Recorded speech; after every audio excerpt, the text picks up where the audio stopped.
Alright guys, today I'm doing a project that I've been wanting to do for a long time. So what I'm doing is I'm replacing the fuel tank that's in my truck with that one. That's the 36-gallon tank that Ford offers. My truck only has the 23-gallon tank. Didn't come with the larger tank from the factory, but I picked this one up at a scrapyard for about $100, everything included. So I'm going to swap it in. Theoretically, this should be a pretty easy swap.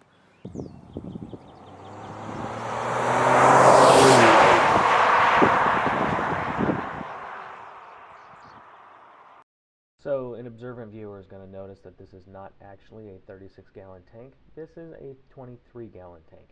The parts yard just gave me the wrong one. So I did get a 36-gallon tank, but for half of this video you're going to see a 23-gallon because I didn't realize it until halfway through this process. So supposedly the only parts you need are, of course, the fuel tank, the in-tank fuel pump, and the heat shield.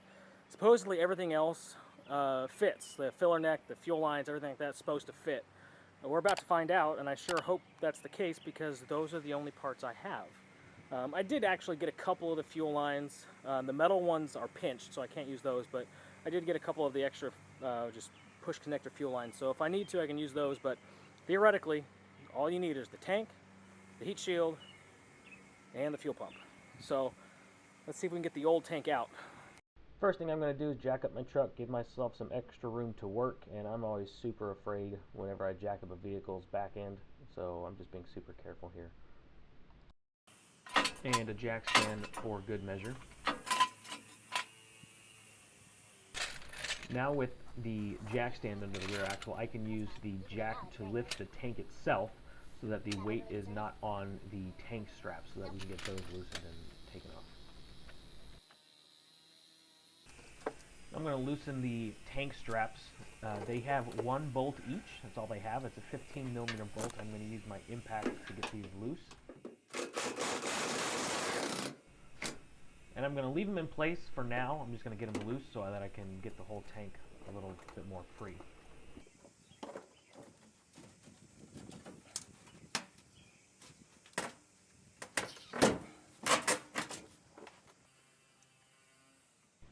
So I've got both straps loosened now, and I've got them pretty much removed. I'm going to go ahead and lower the jack a little bit so that I can start to lower the fuel tank, but you don't want to lower it all the way because there's still wires and fuel lines connected that are very tight.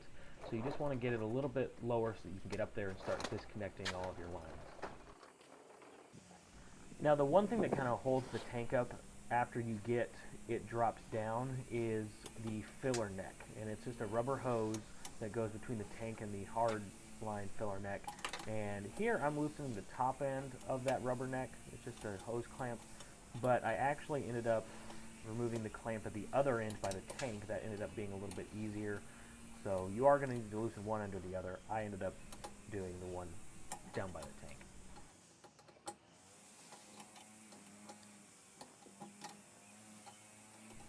And with that filler neck disconnected, you can lower the tank even more so you can start getting access to your fuel lines.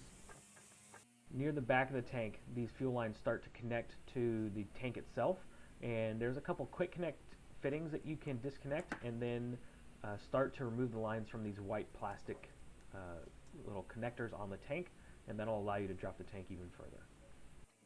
With the fuel lines disconnected, I was able to get the tank to be on the ground, and then I was able to reach up to the fuel pump at this point, which is where most of the connections are. Now with access to the fuel pump, we can get the last of the fuel connections and the electrical connectors undone, and that's really going to be the last of it. Once we have all those disconnected, we should be able to just drop the tank completely. This process is quite a pain. This is by far the hardest process. A lot of the connectors are very fragile and very stiff, so they are difficult to remove sometimes.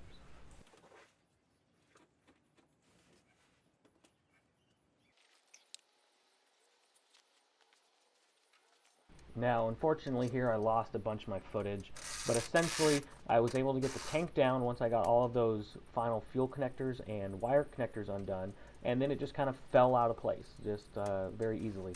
So then what I did was I just put the fuel pump in the new tank, and that's not a very difficult process. There's a lock ring you have to take off with just like a flathead screwdriver and a hammer to get it to unlock.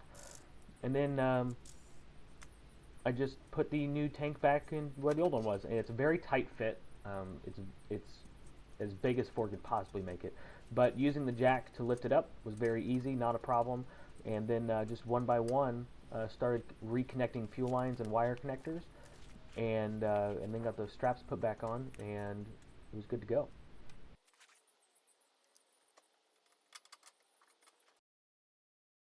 So with the new tank in, I just had to put some gas in it. So I used a cheap Harbor Freight siphon pump to get the last of the gas out of the old tank, and I transferred it into a portable gas tank I had lying around and dumped all of that gas into the new tank.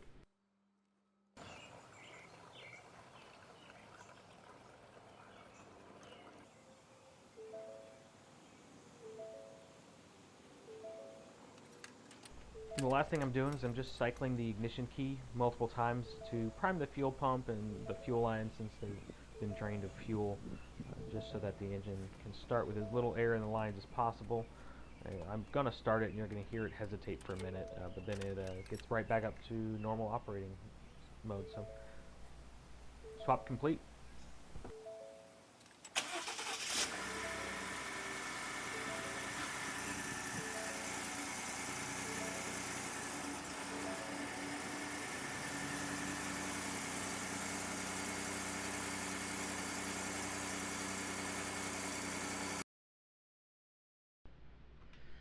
One more thing I forgot to mention, you do have to go into ForScan and then reprogram your computer in your truck so that the truck knows you've got a 36-gallon tank. The fuel gauge will work, but the distance to empty won't.